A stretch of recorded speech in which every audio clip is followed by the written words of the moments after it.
Ayan, what's up dribblers at mga shooters? Kamusta po kayo?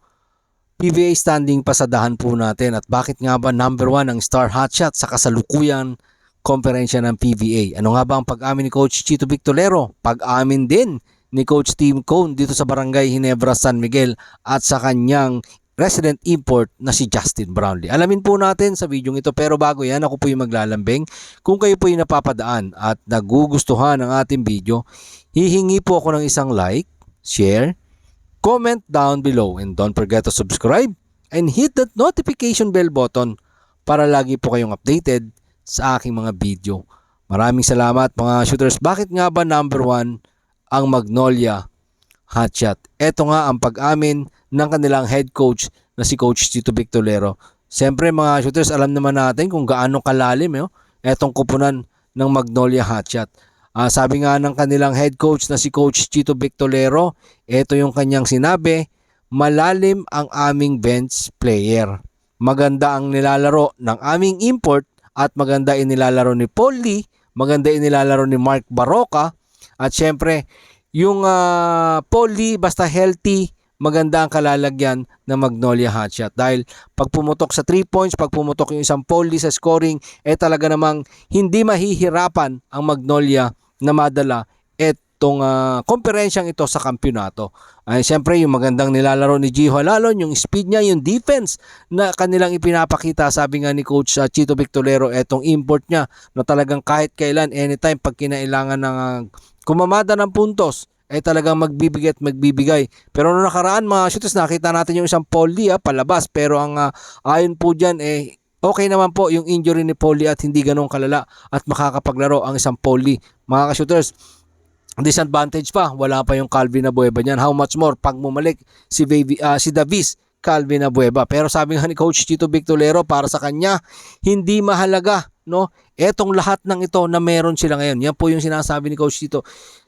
7-0, pero ang mahalaga sa kanya, para kay Coach Chito, yung best of 7 finals. Yun naman talaga yung mahalaga. Kaya ka nandito sa komperensyang ito, yun talaga yung habol mo. Yung makuha, yung kampyonato. Kaya naman number 1 ang Star Hotshot dito mga ka-shooters. Sa kanilang 7-0, sinundan sila ng Phoenix Fuel Master 6-1, Meralco Bolts 5-1, Barangay Ginebra na nagdidepensa na mayroong 4-2 mga shooters. At syempre yung Converge, Blackwater, etong NLEX, Rain or Shine, Tira Firma at Talk and Text Tropang Giga, at etong Barangay Ginebra na siya nagdidepensa ng kanilang titulo, ay meron din pag-amin etong kanilang head coach na si Coach Tim Cone. Ano nga ba ang sinabi ni Coach Tim Cone patungkol dito sa kanyang namimiss na import o resident import ng Barangay Ginebra na si Justin Brownlee? Di ba mga shooters, mahalaga po kasi na si Justin Brownlee talaga naandyan sa kampanya ng Barangay Ginebra. Ano nga ba ang sinasabi ni Coach Tim Cone? Hindi mo iahambing ang sino man kay Michael Jordan or kay Kobe Bryant. At sa uri na yan, patas, pero relatively, sabi nga ni Coach Tim Cone, si Justin Brownlee na-develop niya na yung parang Jordan o Michael Jordan na galawan dito sa Barangay Ginebra, San Miguel. Even doon sa mga nakaraang tournament na nasasalihan ni Justin Brownlee. Mga shooters, matapos gumawa si Coach ng matapang na pag-angkin patungkol kay Justin Brownlee. Ito nga po yung sinabi ni Coach Tim Cone. To be honest, hindi ko pa ito nasasabi dati patungkol dito kay Justin Brownlee. Pero sa tingin ko, maraming development si Justin Brownlee, nakahalintulad na talaga ng laro ng isang Michael Jordan sa pagpasok niya dito sa Barangay Ginebra, San Miguel. Sa pagpasok niya dito sa amin, lalong-lalo na yung triangle offense na napilitan siyang gumawa ng kanyang mga galaw.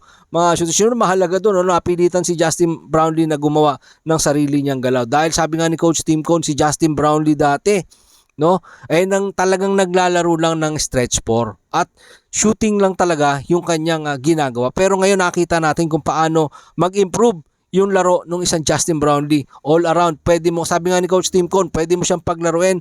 1, ibig sabihin po point guard, 2, shooting guard, 3, small forward, 4, power forward at hanggang sentro pwede mong paglaruin. Etong si Justin Brownlee, yan po yung pag-amin ni Coach Tim Cone. Malaking bagay nga daw po no kay Justin Brownlee yung nagawa sa kanya ng triangle offense na yan ang sistema ni Coach Tim Cone dito sa Barangay Ginebra at kahit dito sa Gilas Pilipinas nung siya po nag-head coach at nakalaban nga dyan ni Justin Brownlee. Etong si Rondy Hollis Jefferson ang tinaguri ang Kobe Bryant ng mga shooters at malaking bagay para kay Coach Tim Cone. Talagang yung gustong matuto ni Justin Brownlee sa sistema niya, 'di ba? At gustong ma-involve ni Justin Brownlee yung kanyang kupunan, yung kanyang mga kakampi sa sistema ni Coach Tim Cone. Kaya madaling natuto si Justin Brownlee sa triangle offense na iniiral ni Coach Tim Cone dito sa Barangay Ginebra. At syempre sa kalagayan ngayon ng Barangay Ginebra sa kanilang pagdepensa ng titulo,